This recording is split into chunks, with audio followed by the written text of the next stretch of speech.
Welcome to This Explainer. Today, we're diving into a deeply overlooked but absolutely vibrant chapter of music history. It's a story of resilience, endless highways, and a totally distinct cultural voice that managed to carve out its own space against all odds. We're talking about the 1970s Canadian country music scene. It's this fascinating era that proved great country music didn't just come from the sunny South, right? It came from the prairies, the small towns, and those freezing, snow-covered winters up north. To truly understand this movement, I want you to picture a massive underdog scenario. What actually happens when a nation's voice is completely overshadowed by its southern neighbor? Well, in the early 1970s, country music really only had one global home, and that was Nashville, Tennessee. American country music was just this unstoppable force. Record labels looked south, radio stations exclusively played American imports, and incredibly talented Canadian voices, they were routinely left totally unheard in their very own backyards. Now, what's really interesting about this is just how stark the divide was. You've got the Nashville sound on one side. It's polished, it's a massive mainstream machine, and it is globally dominant.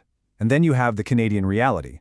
Local musicians were constantly struggling just to get a single song on the air, directly competing with these massive, high-budget American imports. The playing field wasn't just unlevel, it was practically non-existent for domestic talent. Part 1. In Nashville's Shadow, a Monopolized Landscape. So how did things finally change? Well, the shift came in the form of a government mandate. The early 1970s saw the introduction of CanCon, or Canadian Content Regulations. Basically, this required radio stations across the country to play a specific, mandated percentage of domestic Canadian music. And let me tell you, this regulation was the ultimate catalyst. Suddenly, radio stations were forced to finally give sidelined Canadian talent a much-needed platform. The airwaves opened up, and local artists weren't just being heard anymore, they were literally legally required to be played. Part 2. The Prairie Sound, a unique identity grows.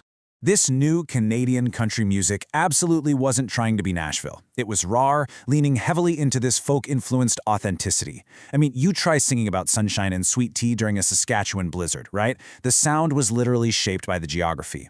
The wide-open spaces of Alberta, Saskatchewan, and Manitoba created these wide-open songs. Instead of just singing about generic heartbreak, these artists sang about the themes of their actual lives: farming, harvest seasons, oil fields, and rodeos. They captured the harsh realities of freezing winters, rural isolation, and grueling long-haul driving.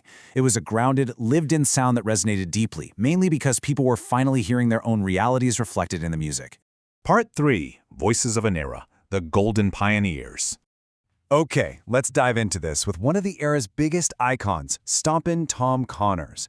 He captured the whole vibe perfectly when he said, "The singer is the voice of the people, and his song is the soul of our land. For a land without song can't stand very long when the voice of its people is dead." Wow, that is so powerful. For Stompin' Tom and the artists of his time, making music wasn't just about entertainment. It was a crucial act of cultural preservation, specifically for the working class. But you know, Stompin' Tom was just one piece of the puzzle. An incredibly talented roster really defined this new national identity. We've got Stompin' Tom Connors, who became a total national icon by celebrating local Canadian places, hockey heroes, and small-town pride. Then you have Anne Murray. With a voice that crossed borders, she proved that a local girl from Nova Scotia could absolutely conquer the global stage. Ian Tyson captured the true spirit of the Western Plains as an authentic cowboy poet. And Hank Snow, a towering legend whose influence carried well into the decade, perfectly bridged the gap between traditional country and modern storytelling. Together, they forged a distinctly Canadian interpretation of country music. But we really got to remember, this was the 1970s. Success wasn't digital. There were no streaming platforms, no viral hits. This legacy was built face-to-face in small community halls, agricultural fairs, and local rodeos. These artists built their loyal followings kilometer by grueling kilometer across vast Canadian highways, often traveling in absolutely terrible weather, just to forge a genuine connection with audiences who truly listened. Part 4. The Struggle. Fight for recognition. Now, creating a new genre from the ground up is never easy. And behind the scenes, there were massive systemic obstacles. Just think about the sheer size of Canada. It made touring incredibly expensive and grueling. Plus, they had limited funding and way fewer recording facilities compared to the American machine down south. And even with that CanCon radio support at home, breaking into the US market remained nearly impossible, which kept a lot of these legends as local heroes. Then, as the late 70s approached, rock and pop music surged into the mainstream, kind of pushing traditional country out of the spotlight. Compounded by a lack of global media coverage and pretty poor archival preservation, this vibrant movement slowly began to fade from global memory. Let's move to and see how this builds, because the artists didn't just give up. Nope, they formally organized to protect their craft. It started on June 3, 1973, when a group of entertainers and promoters met up at Toronto's Horseshoe Tavern to figure out how to promote Canadian content. This directly led to the 1976 founding of the Academy of Country Music Entertainment. Fast forward a bit, and by 1982, they held their very first award show in Halifax. By 1987, they were officially renamed the Canadian Country Music Association, or CCMA, which is a massive organization that still thrives today. Think about those inaugural 1982 CCMA award winners for a second. You had Family Brown winning the Fans' Choice, Terry Carice taking Male Artist of the Year, and Carroll Baker snagging Female Artist of the Year. These artists were the immediate grassroots beneficiaries of the grueling foundation laid throughout the 1970s. All that decade of hard work finally resulted in a formalized, recognized industry that actually put Canadian country on the forefront. Part 5. A Lasting Legacy Beyond the 1970s. While the 1970s era might be kind of forgotten by the mainstream today, its DNA is quite literally everywhere. The pioneers of the 70s accomplished something massive. They established Canada as a serious global music contributor and embedded an ongoing emphasis on authenticity, storytelling, and regional identity.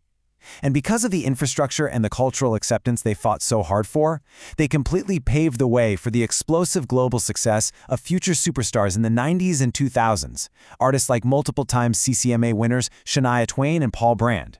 Ultimately, this foundational victory proved once and for all that great country music didn't just come from where the spotlight was shining in Nashville. It came from where the stories were real. So as we wrap up this explainer, I really want to leave you with a provocative thought. What other local legends are waiting to be heard again? History doesn't record everything, right? Sometimes incredible movements just fade into the background. But preserving local music history is vitally important because it tells the true story of a people. The 1970s Canadian country music scene wasn't just a footnote, it was a movement. Thanks so much for joining me to uncover this forgotten story. And hey, keep exploring the music in your own backyard.